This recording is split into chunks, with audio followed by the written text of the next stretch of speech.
Hello, and how are you? So, today we're going to talk about our topic today is going to be the young and the restless. So, the young people are very, very anxious these days. We are talking about ages 15 maybe to 21. There was actually a study that was done, and according to that study, they said about 50, I think it's 56% or maybe 55% of the young people um, have symptoms or have had symptoms of anxiety and depression. And according to how everything is looking now, they say that this is the most stressed generation in our history, in the history of mankind. Ages 15 to 21, they are the most stressed people. And so they are young, they are restless, and they have a lot of anxiety. Some of the things that they said that were causing anxiety is stuff like racism, police brutality, gun violence, the political turmoil, and mind programming. I know we talked about that before, but they actually didn't say that mind program per se was causing anxiety, but it's the things that they watch on TV. Because they are exposed to more violence on TV than our generation was. And the news, the 24-hour cycle of news, breaking news everywhere. So many TV programs to watch. Programs of people fighting on TV, programs of horror movies, programs of just bad things happening on TV. And the fact that TV is now 24 hours. Because I remember when I was growing up, well, we could only watch TV for certain hours. It wasn't running 24 hours. I think in my country, I grew up in Kenya. And when I grew up, we had one channel. It used to be called Voice of Kenya, and the TV station used to open at noontime, and I think at around 10 o'clock, they would close. So news were not running 24 hours. When I came to the US, I was surprised to find out that you could actually watch movies at all hours of the night. So our young people have been staying up late, so they are not sleeping. They are exposed to social media now. So somebody can have a phone and actually stay up all night, either playing games, watching YouTube videos, chatting with people on Facebook, those kind of things. But even with all that, you would think social media is there to connect people. But the young people are reporting more loneliness, even with all that going on. So they are very, very anxious. The one that they complained about was the gun violence, especially the school shootings, mass shooting, that is causing a lot of anxiety among young people.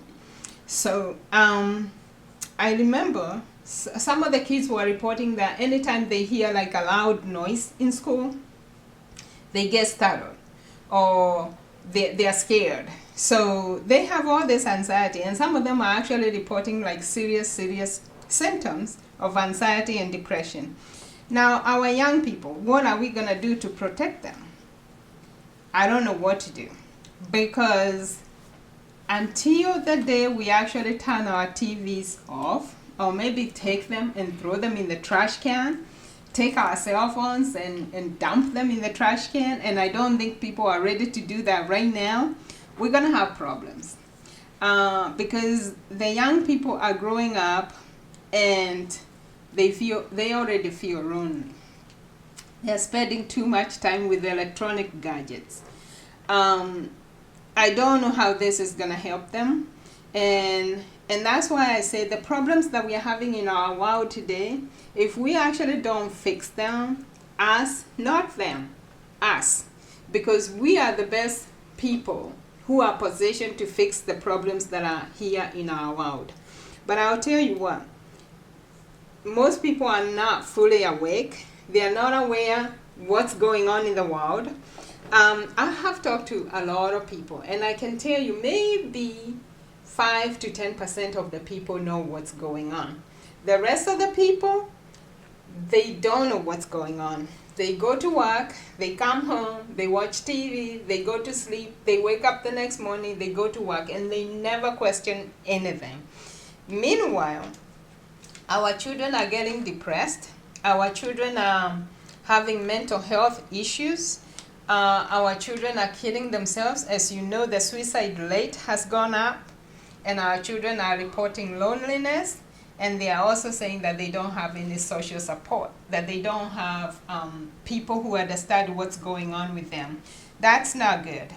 The young people are also saying that the family unit is kind of dismantled, because when they are at home, instead of talking to each other, the dad is sitting over there, either watching something on TV, the mom is over there, maybe talking to her friends, the other children, everybody has a cell phone, and everybody is on their phone either texting or doing something. Nobody is communicating with the other. So that's not good for our children. And I don't know what to do about that, but I know we need to do something. But now,